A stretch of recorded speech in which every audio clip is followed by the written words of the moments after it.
Good morning.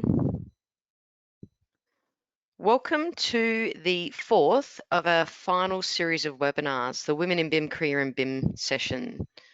Let me just share my screen. It's telling me that I am sharing my screen, but I'll just try again. Hopefully everybody can see my screen and can hear me okay. Welcome to today's session. This is, like I said, the final of our series of webinars. We've been hosting the Women in BIM webinars across Australia for the last, probably for the last 12 months or so, and it's been really a really important mechanism for growth and for our group in this region of the world.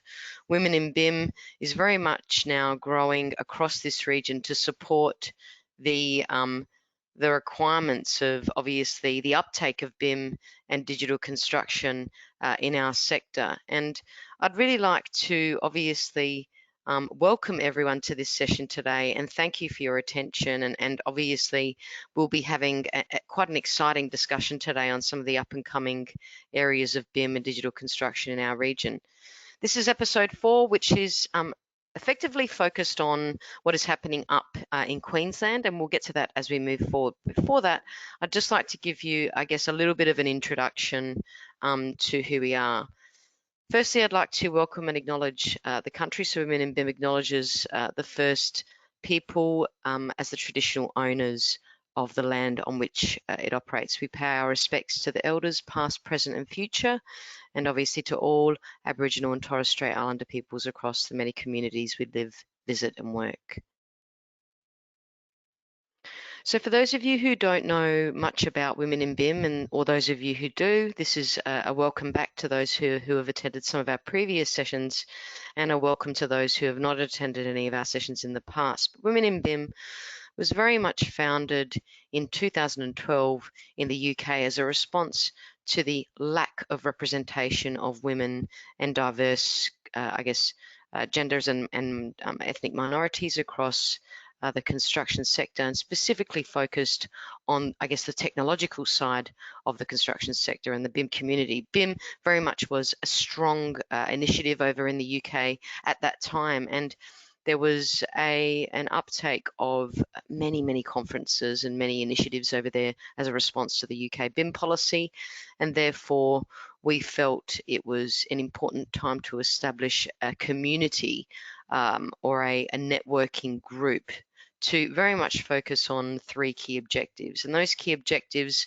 were put together by the core team back then, the first being to encourage and support each other in this industry. So our network of members within our database, which exceeds over 1,000 in over 30 or so countries, is to share and encourage each other to effectively network with each other to support the growth in skills, again, to address some of the issues that we're having in industry today with skills shortages. And this is really an important part of our objectives. The second, I guess, point, which again, they're all very important, but to attract and promote young people, young women into careers in BIM or digital engineering or any digital sector enveloped within the construction industry. We know that there is a lack of representation, again, at the very lower level of industry to support and encourage young people to enter careers in BIM. And this is something that, again, we're striving to achieve. And finally, the high representation of, or the high number rather, of women leaving the construction industry very much came out of some of the topics that we'll be talking about today. And very much was a key mention in the Australian Infrastructure Plan only this week, was the number of women that are leaving industry. And Women in BIM aims to support the, I guess, retainment of women in leadership, women in senior roles, women in technologically senior roles across our design, construction, obviously, and then operational sector for the built environment. So for those of you who didn't know much about us, these are our key drivers. We'd also like to thank our sponsors. This is the first year, 2021 was the first year we have had sponsors across 2 regions, Europe and Asia Pacific. Our European sponsors Glider BIM as our gold sponsor. They have been sponsoring Women in BIM from the very beginning and have always been a keen supporter of Glider BIM. I'd encourage you to visit their website. They obviously have a number of different technologies that they offer the construction industry. And I3P2, this is their second year as a silver sponsor, and they're a certification organisation. And our vice chair, global vice chair, Vicky Reynolds, effectively acts as one of their senior leaders. In Australia, the Australia Pacific region, this is the first year we've had a gold, silver and bronze sponsor from our obviously friends and organisations we work for. Aurecon acting as the gold sponsor for Women in BIM this year, GHD as the silver sponsor, and Mott MacDonald as the bronze sponsor. So we'd just like to thank these companies for their ongoing support.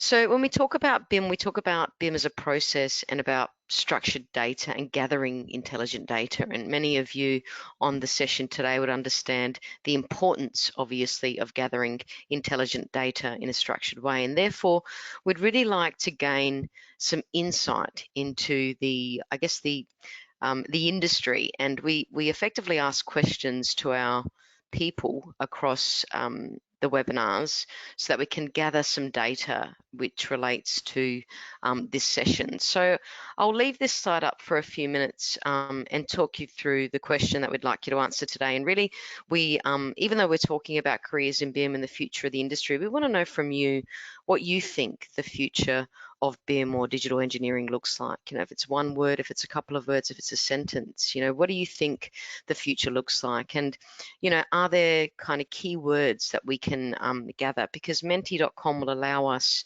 to gather a word cloud, and the word cloud will effectively then be brought together following the webinar to support some of our ongoing research in this space. So we encourage you to enter your details as we're speaking. You know, you could continually populate, if you like, your responses, and I'll copy this data into the chat of our GoToWebinar dialog box so that we can all access this session.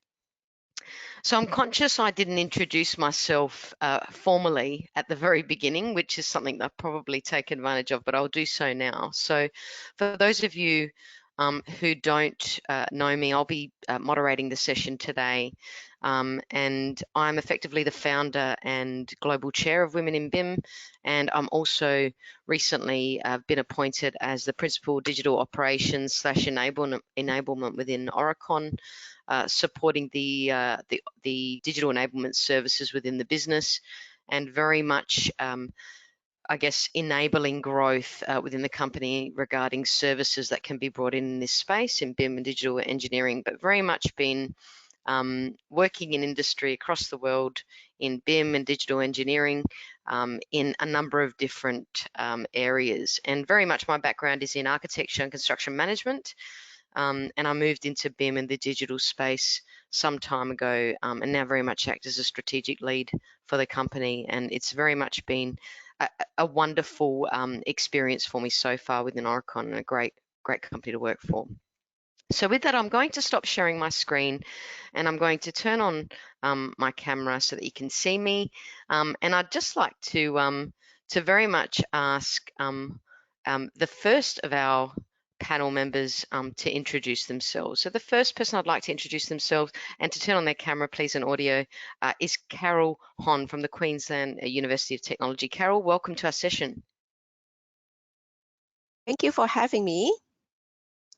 I'm Carol from QUT, Queensland University of Technology. I'm a senior lecturer, and I'm a BIM committee member. At QUT, I teach 4D and 5D BIM to construction management and quantity surveying students.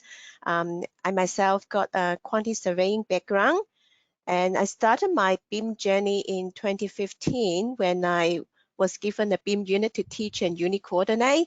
I learned from industry leaders using BIM, and I self-learned the BIM tubes to teach students. Yeah, that's for me. And I'm interested in BIM education, and I started doing BIM education at QUT when I was given a learning and teaching grant, and I developed BIM resources for our QUT academics to upskill themselves. Thank you. That's wonderful. Thank you, Carol. And our next panelist is Ligia Trindade, who's effectively been acting as a great supporter for women in BIM across the region. And we'd like Ligia to introduce herself. Thanks, Rebecca. Good afternoon, everyone. My name is Ligia Trindade. I am the regional lead for Brisbane and also a BIM coordinator.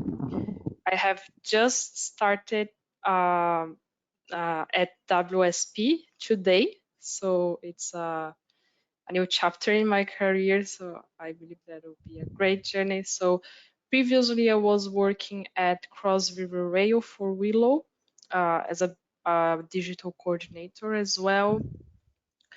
I've started my BIM journey many months ago in 2011, pretty much in the construction space and within the heavy infrastructure space as well. Moved from construction to BIM consulting and then to design from client side and now in an engineering firm. Thanks, Ligia. And if the panelists, you can leave your camera on as we move through the introductions, that would be great. Okay. And I guess the next person that we have is Andrew Curthoys. Andrew, would you like to introduce yourself? Thanks, Rebecca. Lovely to be with you today. You'll probably see that I'm wearing a homelessness shirt this morning or this afternoon. This is to raise awareness about homelessness, not only in Queensland, but across Australia. And I'm raising funds to help the Sudsy group or the Orange Sky Laundry to raise much needed funds for homelessness. That's in case you're wondering why I'm wearing an orange shirt this morning.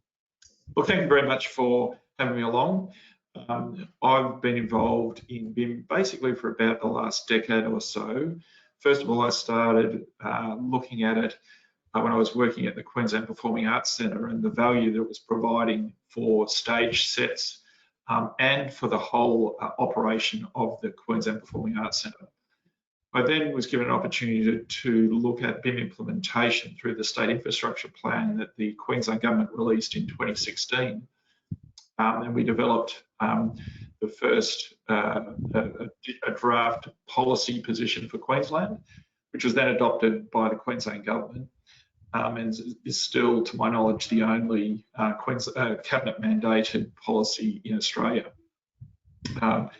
2 years ago, I was fortunate to be appointed the chair of the Australasian BIM Advisory Board.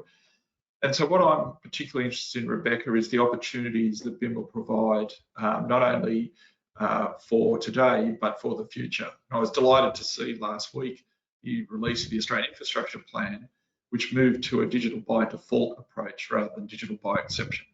I think this will create lots of opportunities for more embracement, for people to embrace BIM, for constructors and contractors to not have to have the conversation that we need it.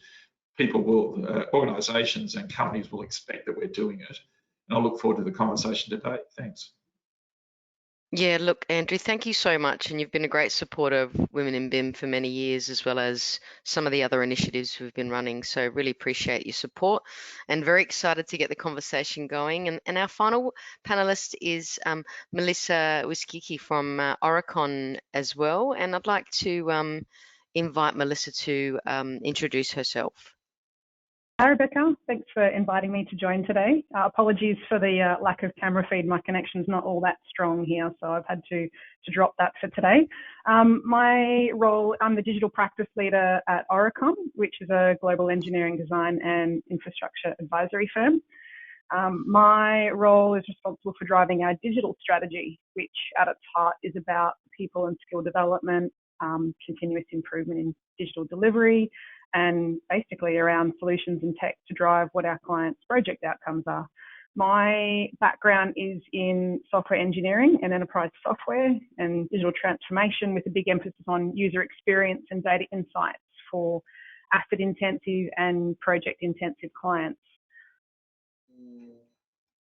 Thanks, Mel. And I think, what a great panel we've got lined up. And I think we'll jump straight into the conversation, really. And as this session is very much focused on, careers in BIM, the first discussion point I'd like to start off with is really what we feel, as a group of industry professionals, a career in BIM and digital engineering currently looks like to you, because we've all had very different career pathways. And very much starting off in my experience as an architect and moving into construction management, and then obviously having quite a strong passion for digital, I basically fell into the BIM space. But certainly from your point of view, Mel, it's a really exciting role for you to have, and you haven't obviously taken the traditional pathway regarding the role that you hold within Aurecon.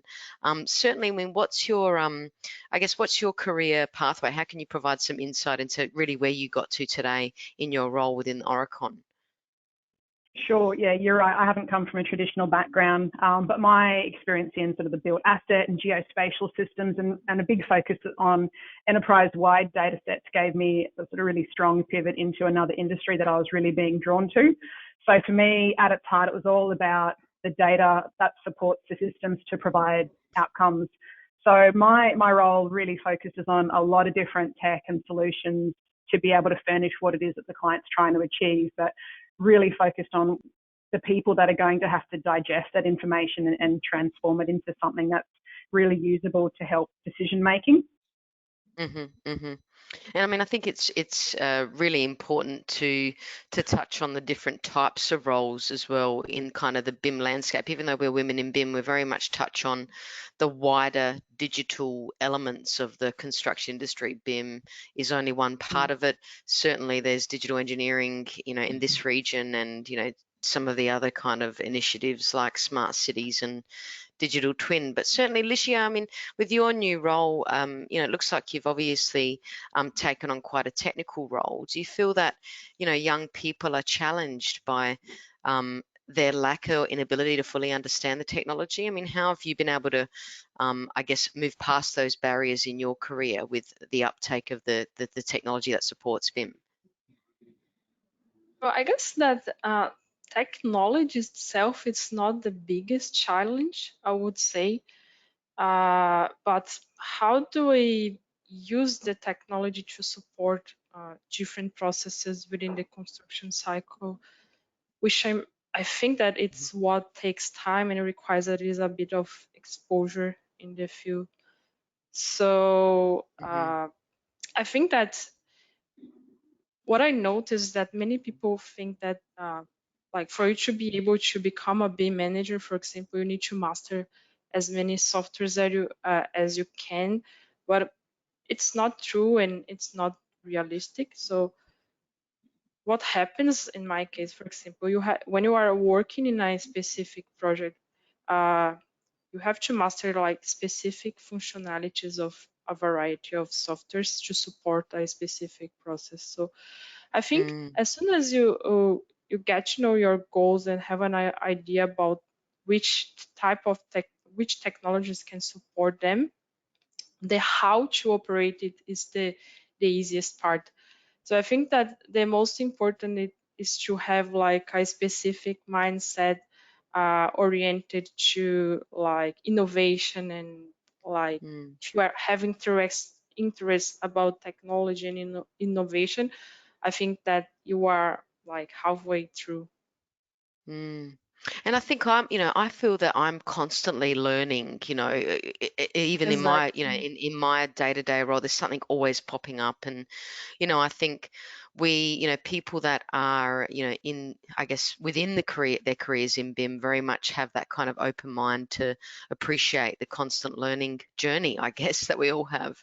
But I Yeah. mean, Carol, it kind of leads nicely into, obviously coming from the education standpoint, preparing students or preparing young people for a future career. Most of these young people don't really know what a career in BIM looks like, and hence, the response to this webinar series. But I mean, can you provide some insight really into, I guess, what you're seeing in even from the perspective of students, if they're interested in the technology, what you're seeing as trends potentially in the university system, and what we need to do to enable young people to enter these types of careers. Yeah, we being educators, we want to equip our students to be able to embrace technology and be adaptable to the environment, whatever it will be. And I think what we can do, being a facilitator, to help them to be aware of the BIM opportunities and let them know this will be the norm, this will be the future. Let them know this is something important to your career. And we also need to equip them with the basic BIM tools so that they would not be scared using these BIM tools when they come to work. But BIM is, those softwares are just a tool. They still need to learn how to do things properly. And another thing I think the uni can provide is give them the opportunity to interact with the industry and even engage them to work on real world BIM projects. So at QUT, we try to give this opportunity to our final year students.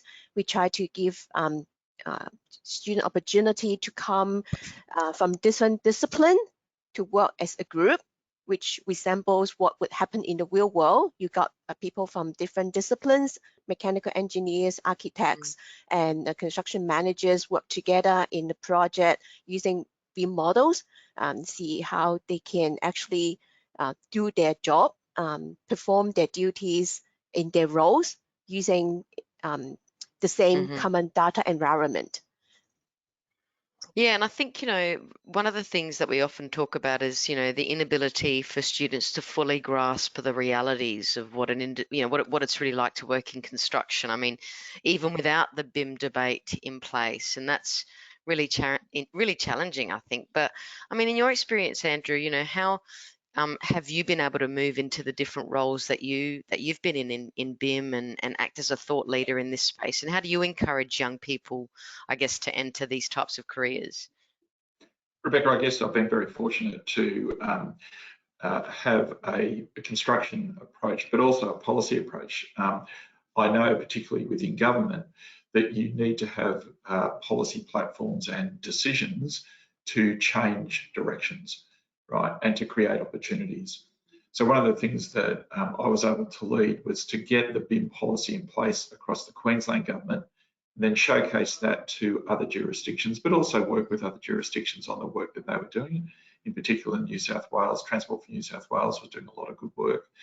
But what we wanted to do in Queensland was provide opportunities for new graduates, also for established BIM practitioners, to be able to confidently say that they needed to use the skills and the tools in all works that they were putting into projects. So in other words, if a project above $50 million came out, there was a Queensland government requirement to have BIM enabled on that project.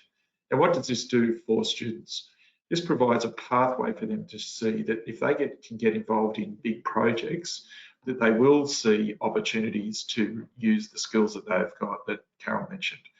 It also reinforces the value for BIM practitioners that are already working in industry and working very effectively to say to government, this is what is required. The bigger challenge that I now face, and I've come to realise this in the work that I'm doing in Cross River Rail, but also in the work that we do with the Australasian BIM Advisory Board, is the cultural change piece that is needed, right? We've got to change the culture of the construction sector and the culture of those senior managers, whether they're in government instrumentalities or on the contractor side, to reinforce the value of the digital elements that will then will be included in the project, but be handed over at the completion of the project to the operations. As taxpayers, we all have a requirement to make sure that governments are using money effectively. BIM is one of those things which provides that opportunity. Yeah, and I think there's a real issue, I think, in terms of the cultural change piece in all over the world, really. I mean, in my experience working in other regions and having clients in other regions, I've noticed that, you know, without that kind of policy in place, like you mentioned, without that kind of, I don't know, it's very much an encouraging mechanism to support the fact that people need to start entering careers, because we just have skills shortages, right? Yep. And I mean, Mel, in your opinion, I mean, do you think there's a way we can address that? I mean, in Queensland specifically, obviously the Olympics are going to happen.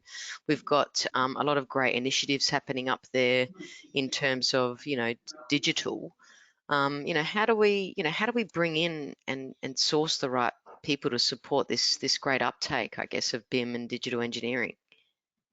Yeah, I think there's probably a couple of different ways in which we can address that. And I second Andrew's comments about, you know, possibly the industry could do with a bit of an image change, because there's such strong career pathways that can go in a lot of different directions and enable people to embrace their passion and follow their curiosity.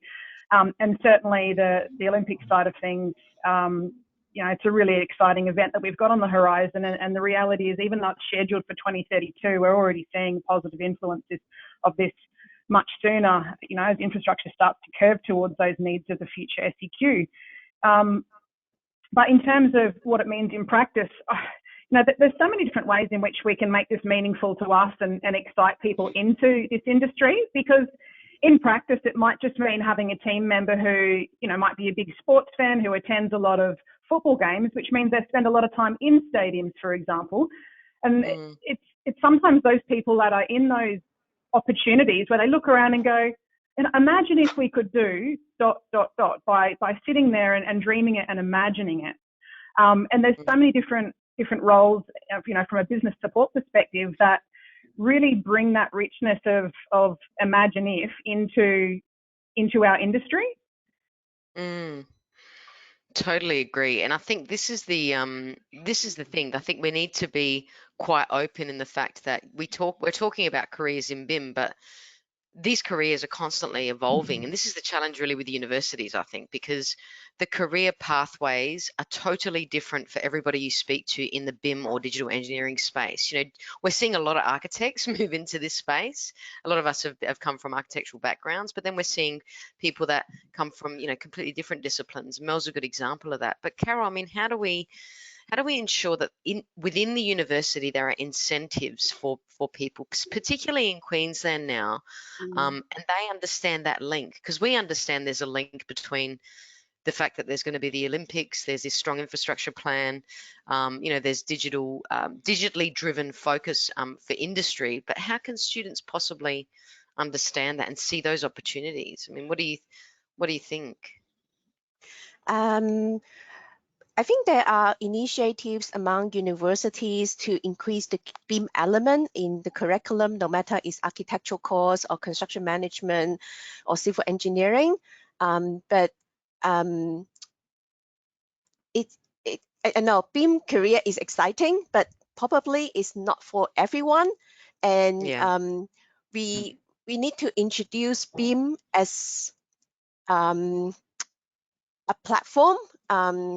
We focus on the information, help the students appreciate it is not just about the software. It is about how you can do things in a more efficient way, in a better way, and BIM is the way to go. It's good that our course accreditation body, AIB and AIQS, they're now recognizing BIM is actually an important element in the course structure, and that allows us to actually increase the component in the course in the coming future. It was not before, but now it is. So that provides us the incentive to actually increase the BIM component that justifies our action. And because I teach into construction management and quantity surveying course, we try to help our students to aware that you need to know how to navigate the model and get the information from the model to do your job. And I think there's no fixed pathway for BIM career, And for architects, probably you need to know how to develop a BIM model in a good way that helps the other stakeholders to use your model in an efficient way. And for construction management point of view, you need to know how to extract the information and do things, and for example, do a construction schedule in a good way, and how to extract the quantities to do your cost planning in a more efficient way. So I guess no matter in which discipline, BIM plays a role, and in the uni, we need to let the students aware of these opportunities and help them to know that BIM provides opportunity for collaboration. It is not okay to work in silo anymore. You need to know how to collaborate in the BIM space, and it opens up so much more opportunities from the life cycle point of view. We don't just focus on the construction phase or design phase. Now we need to consider what happens after we have these assets, how we can manage them. And this has to be planned early. The issue, I think, is it's a cultural mindset, isn't it? That the role of an architect or an engineer or a construction manager is kind of, it's almost been positioned already for students before they even enter their careers at universities. And this is, I think, one of the challenges, because what does it mean to be an architect? And, a lot of architects, shy away from the word BIM, or will be, a bit kind of worried about what that means. But I think it's really, for me anyway, and I'd be keen to hear other people's feedback on this. For me, it's not about BIM, it's about enabling change within curriculum so that students come out with an informed view of what the industry is currently looking like, because it is constantly changing, and having the mentality of actually, I don't know, understanding that it's constantly changing, I think is really important. I mean, in terms of governments being able to drive that, some governments across the world are now asking for people with certain qualifications effectively to be able to be procured on different projects. So you need to be qualified in X, Y, and Z to be able to, tender on this project. We're seeing that across Asia and the UK. I mean, Andrew, from your point of view, how do we get government to acknowledge that there needs to be a push for, these new roles and new people, or we just rely on government to kind of set the standard in place, and then we as industry need to execute on it? I think there's two roles here, Rebecca. The first is that we need to find those advocates within government, and that's what the Australasian BIM Advisory Board is doing. It's trying to use those key advocates across all jurisdictions to be challenging internally within those jurisdictions the approach that needs to be taken, but also sitting under an umbrella of consistency across Australia. Australia is a pretty small market for BIM, in all due respects. With 25 million people, we can fit nicely into the state of California if we need to. Tokyo is bigger as a city than we are as a population. So let's just keep that in mind. What that also means, though, is that we need to then have industry working with government and pushing government, but also I think government needs to provide that leadership, and that's what the Australasian BIM Advisory Board is doing. And the Australian Infrastructure Plan called that out last week, and it said, no longer is it acceptable for governments not to be looking at digital. Digital needs to be a default setting. We need to make sure that it is working quite clearly over the next 5 and 10 years to get everything in that digital space. Okay, so Infrastructure Australia has called it out. It's a challenge to all the jurisdictions, to the Commonwealth, to embrace that. So there's a lot of work that industry can do to encourage and nurture government to be looking at how it is going to put in place strategies and approaches to make sure that digital by default is commonplace, not an exception. That also means that industry can lead by saying, look at all the skills that we have already. We can get organisations like QUT, like the University of Queensland and others to say, here are the courses we're offering to support people in practice already, but also graduates coming through. My biggest challenge to the graduates or to people at university is to embrace change. Exactly what Carol said. No longer are we going to work in silos. We've got to be collaborative. So let's embrace change. Let's embrace those opportunities. We've all seen it through the last 18 to 20 months here in Australia, where we've had to change the way we've worked as we respond to COVID. Right now, I've written a lot about how organisations which had were going to change the way they work through the teens, if you like, through that period from 2010 to 2019, suddenly were able to change within a couple of weeks when COVID struck. Things like digital signatures, things like the approach they could use, things like agreeing that you could have a single point of truth by using a digital model, because suddenly we were all working remotely. We didn't have the chance to come in and have those discussions around the table. So we can do it, right? It's not hard. What we need to do is capitalise on what we've learned in the last 18 months, to build on that, to look at the work that Infrastructure Australia is doing, to then encourage each jurisdiction and the Commonwealth to make sure they put in place processes and procedures to embrace the digital opportunities that we know are coming, that are here right now. How we capitalise on those, not let them slip through our fingers. Yeah, and the challenge is encouraging and supporting government clients in initiating some of the practical, practical tech processes to enable this to happen, because this is the issue in place, that the strategy's there, the strategy's strong, the infrastructure plan is, as you mentioned, digital by default, but the challenge is, the practically applying some of those concepts. And I think governments really struggle with that, right? Unless they bring in, like some of the other government groups have, experts to support that. I mean, Ligia, what's your point of view when it comes to... Government by its very nature is slow. Government by its very nature is slow in the take-up of change, right? And that's completely understandable, because we're dealing with taxpayer dollars, so we don't want to be wasting taxpayer dollars on an idea that goes nowhere, right? So the politicians are very, very want to be very sure when they're making decisions. But when you've got policy and procedures in place, when you have major projects like we do here in Queensland, the Crossrail Rail as an example, which is embracing digital and looking at the opportunities to embed digital in the asset operation. As we all know, it costs much more to run an asset than it does to build it over its life cycle. So once we've got all that in place and embracing digital, that way governments get better outcomes, the taxpayer gets better outcomes, and over the life cycle of the asset, it will cost less to run it. That will free up capital. That way we can then invest more.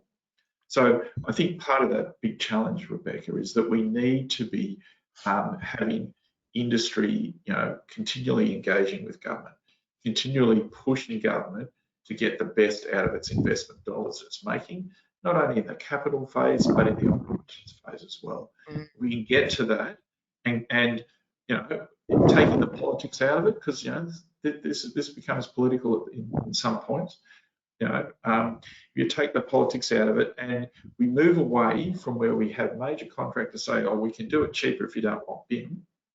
Right? You can for the construction, perhaps. I dispute that, but over the life cycle of the asset, we know it's going to be more expensive. So we need to be encouraging that BIM is enabled right through the life cycle of the asset to get better outcomes, to ensure that there are career opportunities, to move away from just a design and construct to a design, construct and operation. And then also a new evolving opportunity, I think, will be BIM auditing, where we want to show that the models that were used in the design and construction are actually being utilised through the operation of the asset, and we'll need auditors to do that. Definitely. And I was just going to say, Ligia, in your experience, because obviously you've been also involved with women in BIM and mentoring and helping, helping us on that front. In Queensland, obviously, have you seen there are any, challenges, I guess, working in the digital space, and how you would encourage somebody, as a mentor, really, to help them to enter a career in BIM? Because again, with we talk about the Olympics and the policies and the government initiatives, and etc. But really, it's about, like I said, engaging young people by industry. Finding those young people, looking at In some regions, there are digital engineering apprenticeships, for example, working with universities and TAFE colleges, etc. But in your opinion, do you think there's a way that we can help these young people to understand what what these careers look like, or how these careers would help them to progress? Yeah, sure. I believe that it's not only for the university to address this skill shortage, but it's our responsibility as well as part of the industry. So I am involved as a mentor as well at Women in BIM, but I believe that it should happen like inside the industry, within Mm, like different companies, different stakeholders. So this way we could like push really and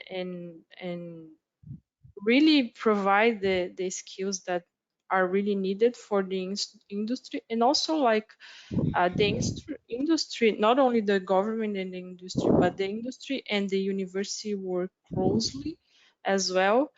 Because, for example, I don't know, I also can ask Carol, she might give an input on that. But in Brazil, for example, when I did my master degree, there was a program called Innovation in Construction, and it was actually a program for people that were already in the industry to address like real issues in the industry and develop mm.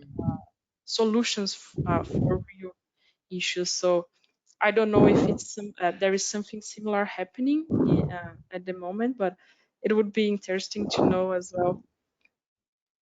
Yeah, and I mean, in terms of the initiatives within universities and stuff, I know different universities obviously are doing different things, but it's about really connecting. I keep saying connecting students or people that are on their education journey or pathway to people that are in industry. I mean, Mel, in your opinion, are you seeing any initiatives currently in industry where we can obviously link, that the two, the students and the professionals? Because with Women in BIM, obviously we have the mentor scheme. We try to mentor. There's the universities obviously doing what they're doing, but in industry, I mean, are there any initiatives at present out there which will bring in, more of the people that we need? I think there's a lot of networking opportunities and mentoring opportunities within the industry, and I think they're growing, to be honest. Some of them are a little bit more niche in certain areas, whether or not it's focused more around data or design or sustainability or something like that. But I guess the most important thing is that people actually start to engage with those. You never know where those opportunities are going to take you, whether it's an opportunity for learning, connecting to people that are in other regions as well, like-minded peers in that space. So it's really important that people take those opportunities.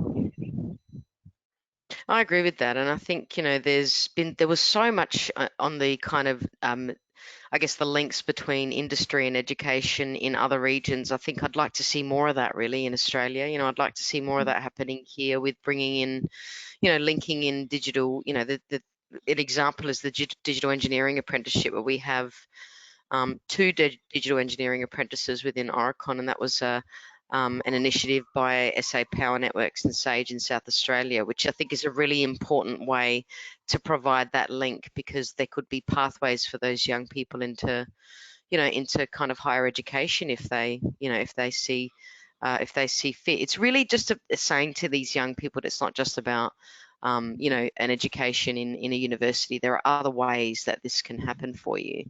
And that's really important, I think, to discuss. It might go against what maybe you encourage, Carol, but I think, in your opinion, I mean, what are your thoughts on the apprenticeship route for digital engineering or BIM? Me? Yeah. Yeah. Okay. Well, I think this is a fantastic idea. If the industry is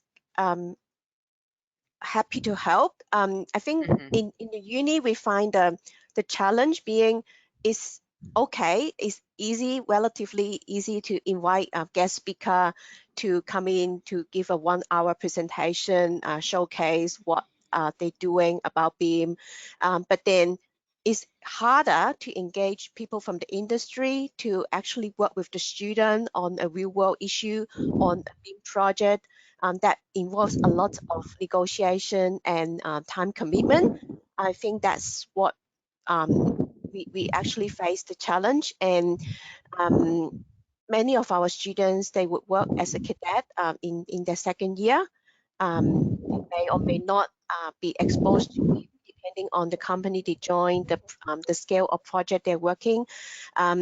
If there is a BIM apprentice program, that is definitely an ideal situation and opens up a clear path for the student to learn, just like the cadet position they're having now. If there is a cadet for BIM position, that would be fantastic. Yeah, I want to I know we've only got a few minutes before we move to questions, but I just want to go back to the Australian infrastructure plan, because I don't think we've touched on it as much as we could. And I think the impact of that across the sector, across the whole country really, and looking at enabling digital by default, bringing in obviously the skills that we need to support the industry. I mean, it's a really important discussion point, because I think we need to be effectively helping as women in BIM address the need for, where the career pathways occur across industry. But how do we do that? I mean, I guess in your opinion, Andrew, is there a way that we can, even though the Australian Infrastructure Plan very much had key themes around digital, the other one was about diversity, right? How do we ensure, that we start to encourage, that diversity piece, because there's still issues with women leaving the industry, not enough women in this space. And look, it's not just digital, it's not just BIM, Rebecca, as you point out. Sadly, as we've seen this week at the Women's Summit, we're still dealing with a whole range of issues that I would have thought by 2021 we would have matured and be well past. Since the summit's been held, there's been 2 women die at the hands of a partner. Right now, that's sure that's one element, but what does that mean in industry? It means that we need to have more respect. We need to create more opportunities.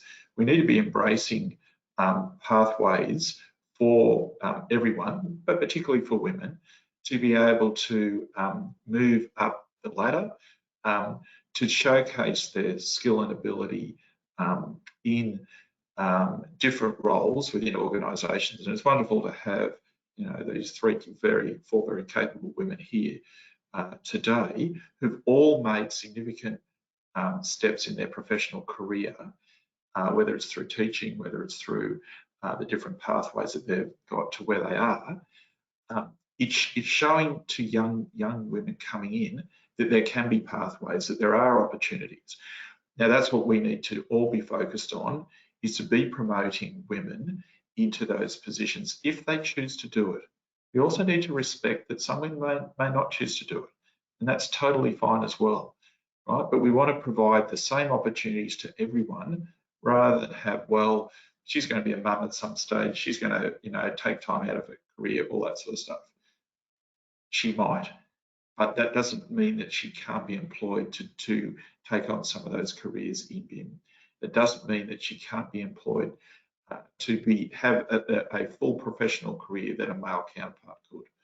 Right? And I think that we need to keep having those conversations to break down those barriers for women, but also for men. If men choose to have a break in their career, if men are choosing to do more parenting, we should be supporting that. And that is a societal change that will need to go on.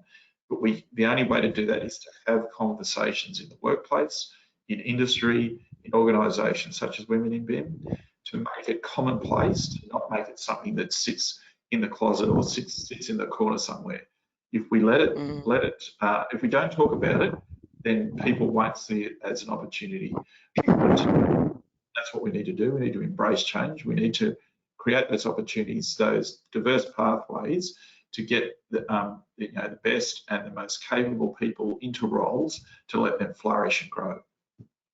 Yeah, and I guess finally, maybe from your point of view, Mel, what with a company like Aurecon, obviously, we're constantly, welcoming in, new graduates or graduates that are kind of, that have come from university. I mean, how do we encourage them to get involved in the digital side of things if they're not already?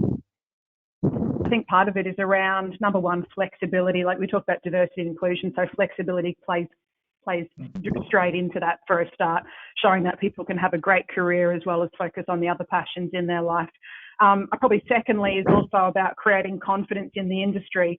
So especially in times like COVID, people want to have the confidence that the industry or the career that they've been forging for the last 4 to 6 years or whatever it is over the time of their degree, that when they reach the other end of it, that there's an opportunity to have a career in that industry. We've seen other industries where things have died out, or the strength or the confidence in those roles is no longer there in 10 years time. So I think we're starting to show some more confidence into careers in BIM. They can be so variable, and the traditional entry or view that we've had, there's so many different ways in which roles can go these days. If I was to look at what that might mean for people in future, people can start to look at things like dynamic digital twins for operations. So just, beyond the geometry these days, but ones that are filled with the richness of data and help people plan better and respond quicker to issues, and, things that are well beyond form and function. I guess showing that they can apply their skills beyond what people might have traditionally seen in BIM. So things like systems integration across a lot of different industries can be, bringing people from other industries or complementary industries into ours, that there's a really strong, confident pathway for them here. And I think the fact that the infrastructure planning that's being done in our industry really shows a confidence in careers in these industries. So I think it's important to continue to show those. And similarly, if we look at things like security consultants and cybersecurity, both physical and virtual, there's a need to bring people in from other industries into ours to have those same supporting roles. I second that. We did a lot of work in with the BIM task group out of the UK when I was involved in the BIM 2050 group, which is effectively a group of professionals looking at what the future roles and skills would look like. And that's something that I'm still really passionate about, actually. And I think always keeping ahead of the way that it's changing and evolving, and bringing in different people from different disciplines is such an important part of enabling industry to be able to support these these new types of projects in digital. So with that, I'm just going to share my screen again and ask our attendees if there are any questions to the panel, because we do have a few minutes for questions before I wrap up. So I will just jump to the questions dialogue, and if you do have questions, please feel free to ask our panelists openly. If not, we can move to the session. But I think I guess to finalize, to wrap up, firstly, these sessions, yes, they're focused on different regions, but I think Australia as a whole, and even outside of Australia, the work we do with women in BIM very much looks at other regions. There's still real issues with getting, bringing in the right people with the right skills, something that we need to address. I think with more certainty moving forward, and addressing more, in a more aggressive way, because we are very much going to need people in the industry with the right skills. And with that, it's really important to understand where they can look. I will show you the Menti as the final. I'm going to share my screen. Hopefully you'll be able to see it. Yep. So, I guess one of the a final question maybe, to the panel is, looking at, I guess, what how we move forward, how we progress with having resources to support the career pathways, because there's a lot of different stuff out there, and people are getting, students would be bombarded with different avenues for career paths. But I mean, really, where do we look for, for these pathways effectively in BIM? I mean, Andrew, did you want to start potentially? Look, thanks, Rebecca. Yeah, look, I think there's enormous pathways, and we will see graduates coming through who are expecting, and who will make their own pathways, but also who are expecting pathways to exist. And so what we'll get is we will get a much richer, a much more diverse workforce working in BIM, working in DE, which can only add to the richness of the profession. So I think it'll be really good that we will see more and more opportunities. And as the digital by default continues to be championed, people will see this as a pathway for themselves, and they'll want to get involved in that profession. So I think it will be, I think the 2020s will be a great opportunity for women in BIM, but also for BIM generally. Thanks, Andrew. And Ligia, did you want to grow on that and with a final kind of comment for our session today? Yes, I mean, for me, the future in BIM is we are moving towards like collaboration in all in different ways, like since tools, like I saw the question, the results of the question that you put, like integration between two, collaboration, everything that enables collaboration and enables a collaborative space will be like the future. Cloud-based solutions, like, and also collaboration. When you talk about collaboration, collaboration within the industry as a whole, university industry, government, and yeah, I think that's all about collaboration. And I mean, final takeaway, Mel, I mean, for a point for our listeners. Yeah.